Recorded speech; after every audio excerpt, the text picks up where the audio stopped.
আগে চেক করো, তারপরে বিশ্বাস করবা, ঠিক কিনা? তাহলে এখন থেকে একটা কিছু শুনলে বিশ্বাস করবেন। একজন এসে বলল, ভাইজান আপনার মেয়েরে দেখলাম আরেক ছেলের সাথে বাজারে ঘোরাফেরা করে, ওই রমনার বটমূলে দেখলাম আপনার মেয়ে আরেক ছেলেরে নিয়ে ফষ্টি নষ্টি করে, লোকের কথা বিশ্বাস করে বাসায় যে মেয়ের চুলের মধ্যে ধরে মাইর, আইজো মায়ের কাইলো মাইর। এরকম হইতে পারে না?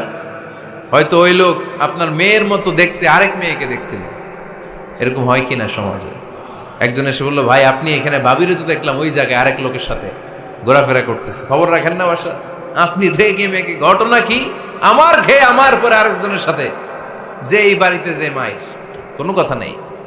দেখবেন যে ছোট্ট মারামারি থেকে এই ঘটনা অনেক সময় বিচ্ছেদ বা ডিভোর্স পর্যন্ত গড়ায়, ঠিক কিনা?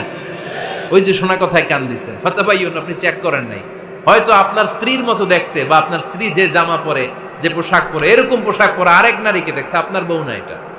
আপনার মেয়ের ব্যাপারে যে তথ্য দিয়েছে এটা সঠিক নয়, সে আপনার মেয়ের মতো আরেকটা মেয়েকে দেখেছে, এসে আপনার কাছে বলে দিছে, আপনিও বিশ্বাস করছেন। ভেজাল আছে না নাই? এই ভেজালগুলোকে থামানোর জন্য কোরআনে এই বিধানগুলো নাজিল করেছে কে? তাহলে ফরিদপুরের ভাইয়েরা, সমাজটারে সুন্দর রাখার তথ্য একটা শুনলেই বিশ্বাস করবেন না। সিলে কান নিয়ে গেছে শুনলেই সিলের পিছনে দৌড়, নাকি? কি করবেন? আগে কানে হাত দিয়ে একটু দেখবো কান দুইটা আছে না নাই, তারপরে চিলের পেছনে দৌড়াবো। তাহলে এখন থেকে আমরা তথ্য একটা শুনলে বিশ্বাস করব। তাহলে কি করবেন? বলতে হবে কি করবেন? যাচাই বাছাই, জাস্টিফিকেশন অফ দ্য নিউজ। কোন নিউজ জাস্টিফিকেশন ছাড়া আমরা প্রচার করব, বিশ্বাস করব, শেয়ার করব না। আল্লাহ বললেন, ইয়া আইয়ুহাল্লাযীনা আমানু লা ইয়াসখার কওমুম মিন কওম। ওহে আমার ঈমানদার বান্দারা, শোনো শোনো, খবরদার কখনো কোনো মুমিন বান্দারে ঠাট্টা করো না, অবজ্ঞা করো না, ঠাট্টা করো না। তার মনে কষ্ট হয় এমন কোনো কথা তারে বলো না। Never stop of anybody. কাউকে নিয়ে ঠাট্টা করবেন না, তার দেহ নিয়ে, তার আকৃতি নিয়ে, তার বংশ নিয়ে। এক লোকের বাবা ছিল চোর, কিন্তু তার ছেলে অনেক ভালো। আপনি কি তারা বলতে পারবেন তুই চোরের ঘরের চোর? বলতে পারবেন? চুরি করছে বাবা, ওর কি দোষ? কথা বলেন। এগুলো কবিরা গুনাহ। আওয়াজ করে বলেন তো, কি গুনাহ?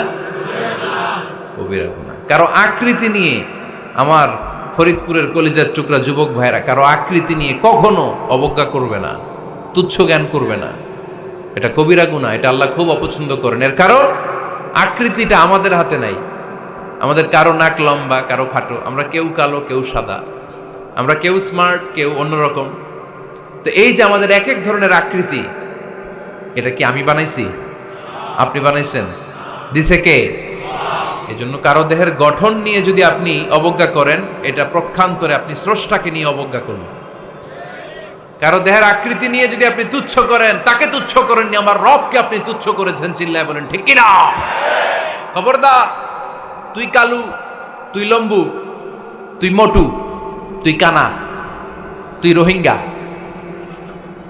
আছে না নাই? ইদানিং ইদানিং এটা খুব চলে। এই রোহিঙ্গা নামটা আছে না? ফরিদপুরে এগুলো ঢুকে নাই না? আমাদের ওইদিকে দেখি কি অবস্থা, কারোর সাথে কেউ লাগলে তুই রোহিঙ্গা। কি আশ্চর্য, এই গালি কবে আসলো? হ্যাঁ, অনেক ধরনের গালি। ঢাকায় আর একটা চলে ফইন্নির ভূত, কি বলে? এই এগুলো আগে শুনি নাই আমরা, রিসেন্ট এগুলো বলা শুরু করছে। ফইন্নির ভূত, রোহিঙ্গা না। এগুলো বলে আপনি কাউকে অবজ্ঞা করতে পারবেন? পারবেন না। খবরদার, এটা কবিরা গুনাহ, এটা ছোট গুনাহ মনে করবেন না। কারণ আকৃতি নিয়ে তুচ্ছ করা যায় না, কারণ আকৃতি দান করেছে কে? হুয়াল্লাযী ইউসাউইরুকুম ফিল আরহামি কাইফা ইয়াশা, লা ইলাহা ইল্লা হুয়াল আজিজুল হাকীম। তিনি এমন সত্তা, যিনি তোমাদের চেহারার অবয়ব দিয়েছেন, তোমাদের আকৃতি দান করেছেন তখন যখন তোমরা মায়ের পেটের ভেতরে ছোট্ট জোকের মতো ছিলা। মায়ের পেটের ভেতরে আমরা যখন সবাই এত ছোট্ট, তখনই আমাদের চেহারার আকৃতি দিয়েছে কে? কে সুন্দর হব, কে ছেলে হব, কে মেয়ে হব, কে মোটা হব, কে চিকন হব আমার ইচ্ছা হয়েছি? আওয়াজ করে বলতে হবে, কার ইচ্ছায়? প্রত্যেককে যদি আল্লাহ প্রত্যেকের নিজের চেহারা ডিজাইন করতে দিতেন, আল্লাহ যদি বলতেন তোমার চেহারাটা কেমন হবে তুমিই ডিজাইন করো, তাহলে আপনি আপনারা কেমন বানাতেন? হ্যাঁ বলেন, ফরিদপুরের ভাইরা বলেন, সুন্দর করে বানাতেন তাই না? সবচাইতে স্মার্ট, সবচেয়ে সুন্দর করে আমি আমার চেহারাটা বানাতাম যদি আমাকে ডিজাইন করার সুযোগ দেওয়া হতো। কিন্তু এই সুযোগ তো আল্লাহ দেন নাই। ডিজাইন স্বয়ং করে দিয়েছেন কে? কোন নারীকে যদি আল্লাহ বলতে এই নারীরা তোমাদের চেহারা কার কেমন লাগবে তোমরা বানাও, প্রত্যেক নারী কি করতো? বিশ্ব সুন্দরী করে নিজেকে বানাতো। খুদ ধরার মতো কোনো জায়গা সে নিজের জন্য রাখতো না, ঠিক কিনা? কিন্তু এটা আল্লাহ দেন নাই। এই আকৃতিটা আমাদেরকে সরাসরি দান করেছেন কে? খবরদার, আমাদের অনেকে বিকলাঙ্গ, আমাদের অনেকের হাত ছোট, পা বড়, দেখতে মোটা, কেউ চিকন কেউ কালো। খবরদার, কারো আকৃতি নিয়ে কখনো কোনো অবজ্ঞার সুরে, ঠাট্টার সুরে কোনো কথা আমরা বলবো না। রাজি আছেন? সবাই রাজি আছেন? আল্লাহ রাসূল সাল্লাল্লাহু আলাইহি ওয়াসাল্লামের এক সাহাবী ছিল, নাম ইবনে মাসউদ রাদিয়াল্লাহু তাআলা আনহু। ওনার পায়ের নলা ছিল খুব চিকন, অস্বাভাবিক চিকন, স্বাভাবিক না। তো উনিও এটা ঢেকে রাখতেন, দেখাতেন না কাউকে। একদিন উনি খেজুর পাড়ার জন্য খেজুর গাছে উঠলেন। খেজুর গাছে ওঠার পরে নিচ থেকে সাহাবারা পায়ের চিকন নলা দেখে ফেলছে। দেখে সবাই হাসি, সবাই হেসে